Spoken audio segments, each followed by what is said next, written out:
In today's video, we're counting down the worst Karen deaths ever recorded. From a Karen aggressively haggling and walked straight into traffic and frustration, to a Karen arguing over grocery prices in a supermarket aisle, then breaking her jaw in the craziest way possible.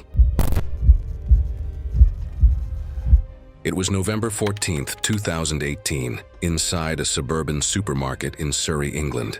In the meat department near the back of the store, the tile floor was still slightly damp from routine cleaning earlier that afternoon. Nadine Killer, 61, worked as a receptionist and administrative assistant at a small accounting office nearby. She had held the position for nearly 2 decades, answering phones, organizing files, and scheduling client meetings with careful attention to detail. That same meticulous mindset followed her everywhere, including the supermarket she visited several times each week after work. Co-workers described her as efficient but outspoken, someone who believed strongly in pointing out mistakes when she saw them. Store employees recognized her as a frequent shopper who paid close attention to prices and product labels. She was known to stop staff members to question promotions or challenge shelf tags she believed were inaccurate. Most interactions were brief, but they often involved raised voices and long explanations about fairness or customer rights. That afternoon, Nadine entered the store shortly before 4:30. By the time she reached the meat department, her cart already carried several items from earlier aisles, and she had opened a bag of chips from the cart,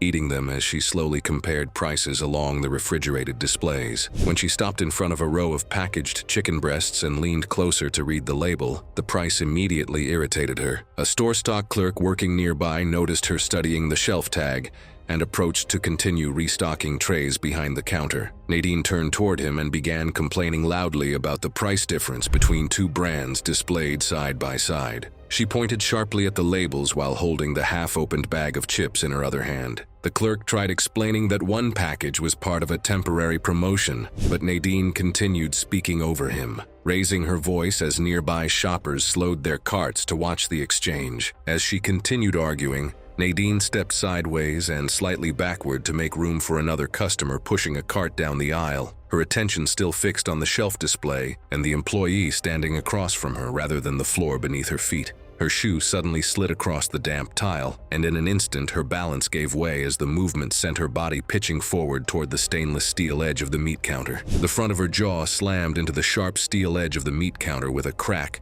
before the rest of her body collapsed onto the floor, the sound drawing startled looks from nearby customers. The bag of chips slipped from her hand and skidded across the tile beside her. For a moment, Nadine lay on her side without moving. Then her arms jerked once before going still. Blood began spreading across the floor beneath her head as startled shoppers rushed toward her. One customer knelt beside her and checked for breathing, while another pulled out a phone and called emergency services. Store staff quickly cleared the area as paramedics arrived several minutes later. Nadine was unconscious and breathing irregularly when they placed her onto a stretcher and transported her to a nearby hospital. Doctors later determined she had suffered severe traumatic brain injury from the impact. She never regained consciousness and died 2 days later after the swelling inside her skull proved irreversible. Security footage from an overhead camera later confirmed the sequence of events. Store management reviewed cleaning procedures and signage placement following the incident.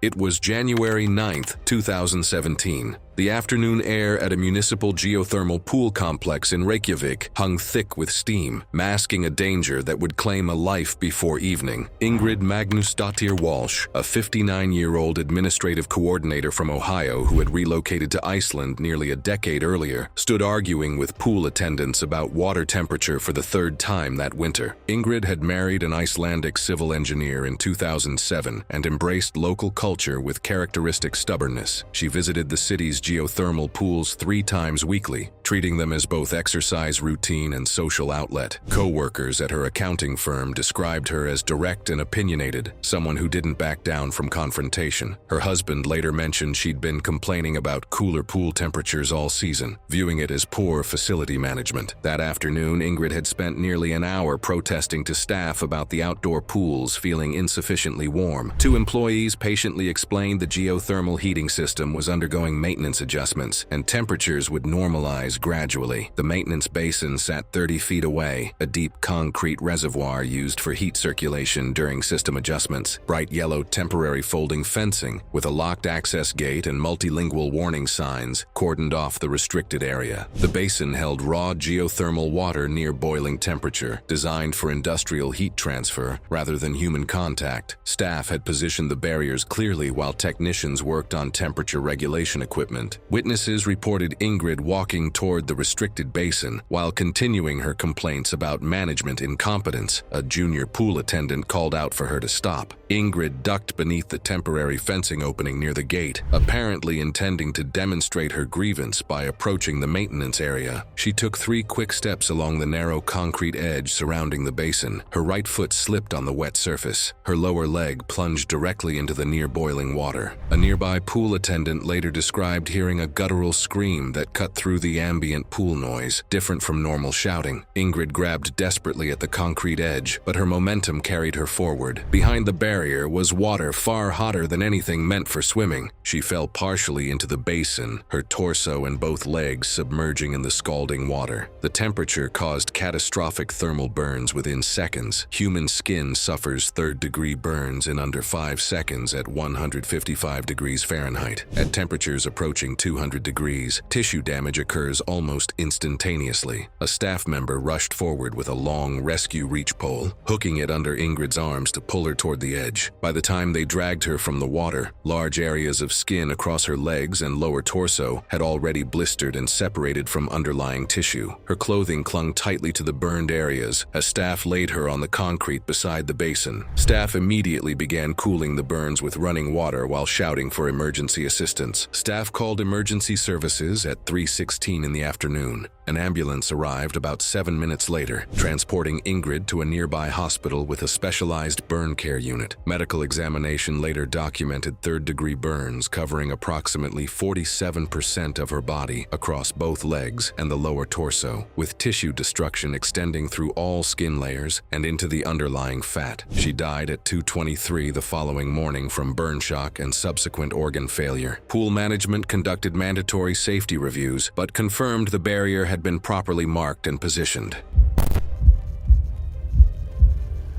It was October 18th, 2016. The humid evening air along Clan Road carried the smell of grilled meat and exhaust fumes as crowds moved through the night bazaar, Clan Road. Between the vendor stalls and the slow-moving traffic lane, tourists and locals navigated a space where pedestrians and vehicles shared an uncomfortable proximity. Roxanne Pfeiffer, a 56-year-old bookkeeping assistant from Munich, Germany, had built her travel routine around maximizing value. Working for a mid-sized logistics firm, she took 2 Southeast Asian trips annually, planning each meticulously to stretch her modest salary. Friends who had accompanied her on previous journeys described her aggressive approach to bargaining, often turning minor purchases into lengthy negotiations over amounts equivalent to a few dollars. During her 3-week Thailand vacation, Roxanne had spent multiple evenings walking the night bazaar stalls. While vendors expected haggling, regular merchants recognized the difference between normal negotiation and confrontation. Roxanne frequently crossed that line, lingering at stalls long after prices had been refused,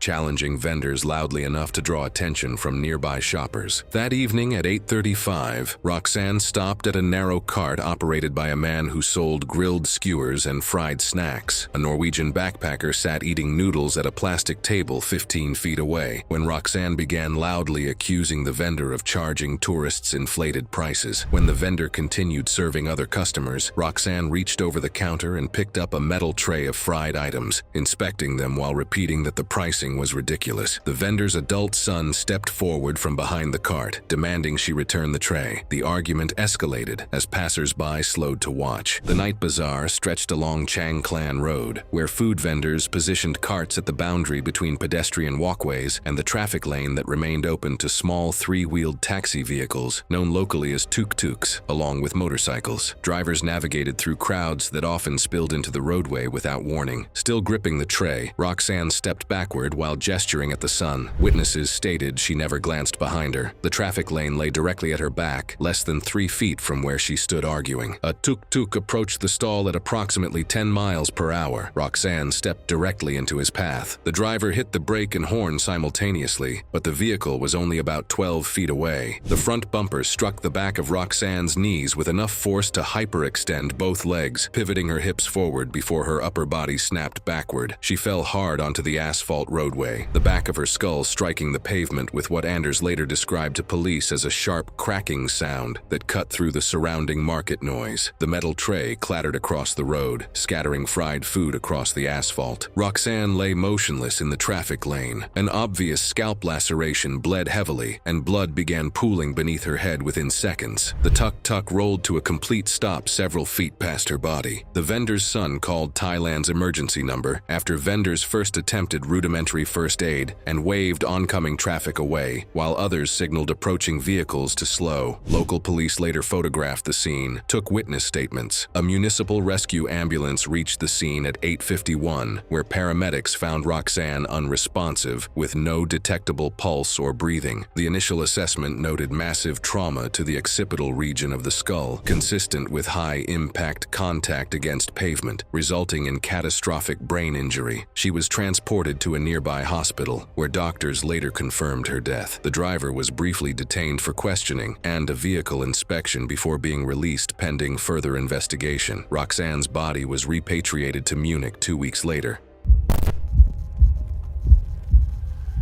It was June 21st, 2014. The waterfront restaurant overlooking Palm Beach's Intracoastal Waterway hummed with Saturday evening conversation and clinking glasses. Cheryl Dunmore sat across from her husband Dennis at a premium outdoor table, unaware that her final meal was already being prepared in the kitchen behind her. Cheryl, 58, ran a modest bookkeeping service from her Boynton Beach home, managing accounts for local contractors and small businesses. Her meticulous attention to numbers extended to every aspect of her life, particularly restaurant service. Servers at multiple establishments along the waterway recognized Cheryl as a regular customer who voiced complaints frequently and loudly. Friends described her as exacting but capable, someone who expected the same precision from others that she demanded of herself. Cheryl and Dennis had spent over a decade making Saturday dinners at waterfront restaurants a ritual. Cheryl always ordered medium-rare steak and found something to critique. At 7:35 p.m., a 17-year-old server brought her steak. Before he could leave, Cheryl launched into her usual loud critique, gesturing at the plate while chewing a sizable piece, drawing attention from nearby tables. The accident happened mid-sentence. Cheryl's voice changed abruptly, the sharp tone transforming into a strangled gasp, her words cut off completely. Within seconds, her face flushed deep crimson as the partially chewed meat lodged firmly in her airway.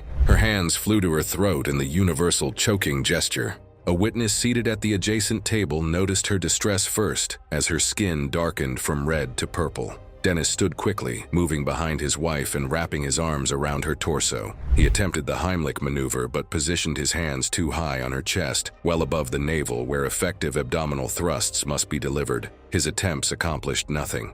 A former EMT dining across the patio saw the commotion and ran over. A server had already rushed toward the host stand to alert the manager, who initially believed Cheryl might cough the food loose and delayed calling 911 while the former EMT tried to help. By the time he reached them, Cheryl had already been struggling to breathe for several minutes. She was staggering, unable to support her own weight. The EMT quickly turned her slightly forward and delivered several firm back blows between her shoulder blades before repositioning his fist just above her navel and well below her ribcage. He drove a series of hard inward thrusts into her abdomen. After several thrusts, a chunk of partially chewed steak expelled onto the floor where it landed beside the table leg. Cheryl collapsed immediately afterward. The prolonged oxygen deprivation had already caused severe damage. The EMT checked her airway, saw no remaining obstruction, and lowered her onto the patio decking. He began chest compressions as restaurant staff cleared surrounding tables, creating space for the rescue attempt and pushing chairs aside to form a path from the patio entrance. A staff member searched for an automated external defibrillator, but reported that the restaurant did not have one available on the patio. Cheryl showed no response as CPR continued. The restaurant manager called 911 at 7:41 in the evening. Emergency responders arrived 7 minutes later and took over resuscitation efforts with advanced equipment.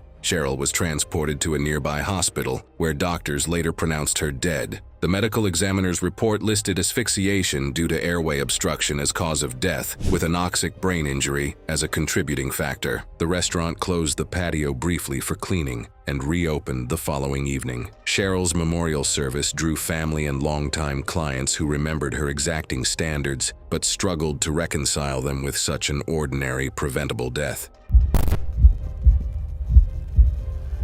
It was March 12, 2015. The air conditioning hummed steadily through a large indoor shopping mall in Scottsdale, Arizona, as midday shoppers moved between stores under fluorescent lights. Within hours, a routine dispute over an expired coupon would end horrifically. Diane Anderson was 54 years old and worked part-time as a property records clerk for a small real estate office in Mesa, Arizona. She lived alone in a modest apartment and spent most afternoons at the mall, drawn by discount promotions and clearance sales. Her co-workers described her as detail-oriented but combative, someone who would spend 30 minutes arguing over a $2 discrepancy. Diane had a reputation among mall retailers for lengthy disputes about expired coupons, return policies, and price matching. She kept a binder full of clipped coupons organized by expiration date, though she frequently tried using them past their valid periods. That Thursday afternoon represented another typical shopping trip for Diane. She had visited 3 stores before 1 o'clock in the afternoon, successfully using coupons at 2 locations. Her mood was reportedly upbeat as she entered the food court, carrying shopping bags and her coupon binder. Diane approached a soup and sandwich counter at 1:05 in the afternoon and placed her order with a 19-year-old cashier named Elena. When Diane presented her coupon, Elena politely informed her it had expired 2 weeks earlier. Diane refused to accept this, pointing repeatedly at the printed date while raising her voice. The line behind her dispersed as other customers moved to different counters. For nearly 20 minutes, Diane continued her argument, leaning across the counter and gesturing with the coupon clutched in her right hand. A mall security guard noticed the disturbance and began walking toward the counter. A witness seated nearby watched while eating lunch and reportedly noticed Diane's words beginning to slur slightly as she continued shouting. Around 1:23 p.m., Diane leaned across the counter, pointing a coupon at Elena. She pressed her left hand to her head, then her left face drooped while her right arm stayed extended. Her speech slurred, breathing became strained, and her knees gave out. She collapsed onto the counter, knocking over 2 bowls of hot soup, which spilled onto her chest and neck as she slid to the tile floor, her right arm trapped beneath her. A woman immediately moved to Diane's side and knelt down. She said Diane's eyes were half open but unfocused, showing no recognition or awareness. She checked for breathing and found shallow, irregular gasps. She quickly placed 2 fingers against Diane's neck and detected a faint but present pulse. The left side of Diane's face remained completely slack. She immediately called 911 while the security guard reached the scene. Diane remained motionless except for sporadic chest movements. A small pool of drool formed on the tile beneath her mouth. Paramedics arrived approximately 6 minutes later. They immediately began oxygen administration and transported Diane to a nearby hospital. Witnesses later reported that Diane had become completely unresponsive during transport as her breathing grew increasingly labored. A CT scan performed in the emergency department revealed a massive intracerebral hemorrhage with significant midline shift. The medical examiner's report listed the cause of death as massive intracerebral hemorrhage with brainstem compression. The time of death was recorded as 4:47 in the afternoon. Mall management temporarily closed the counter for cleaning and filed an incident report. Local news published only a brief police blotter mentioning a medical emergency at the mall. The soup and sandwich counter reopened the following morning. It was August 5, 2013. The medieval canals of Bruges, Belgium, wound through centuries-old stone architecture beneath bridges built when clearance measurements were an afterthought. That afternoon, one of those bridges would claim a life in the most preventable way imaginable. Harriet Fleming, a 63-year-old from Gloucester, England, had spent 32 years working administrative shifts at a dental clinic before retiring 6 months earlier. She traveled frequently on packaged European tours, documenting historical historical sites and spiral notebooks she kept stacked in her study. Her friends described her as opinionated and detail-oriented, someone who frequently corrected tour guides based on articles she'd read online. That August, Harriet had booked a week-long Belgium tour, arriving in Bruges on her 5th day. She signed up for an afternoon canal boat tour through the city center, a popular tourist attraction showcasing Gothic architecture and medieval bridges. The open, low-profile tour boats carried 20 to 30 passengers and navigated narrow waterways originally built for medieval cargo transport. The tour lasted approximately 30 minutes. In Bruges, canal boats pass under low 13th century stone bridges, requiring passengers to duck. Built for smaller vessels, the arches pose a head injury risk on modern boats, so operators routinely warn passengers to stay seated. From the tour's beginning at 1:45 in the afternoon, Harriet repeatedly interrupted the captain's narration, insisting several historical facts were incorrect, according to an online article she'd read. Passengers later reported the interruptions continued for nearly 20 minutes, creating noticeable tension aboard. As the boat approached one of the canal's lowest medieval bridges, the captain announced over the speaker system that everyone must remain seated. He repeated the warning seconds later, while a crew member stepped toward Harriet and gestured firmly for her to sit down. Harriet stood anyway, raising her camera to photograph the bridge from a higher angle. Several passengers told her to sit down. Patrick O'Leary, a retired schoolteacher from Dublin seated at the stern, had a clear view of both Harriet and the approaching stone arch. The clearance between the bridge and the top of the passenger seating area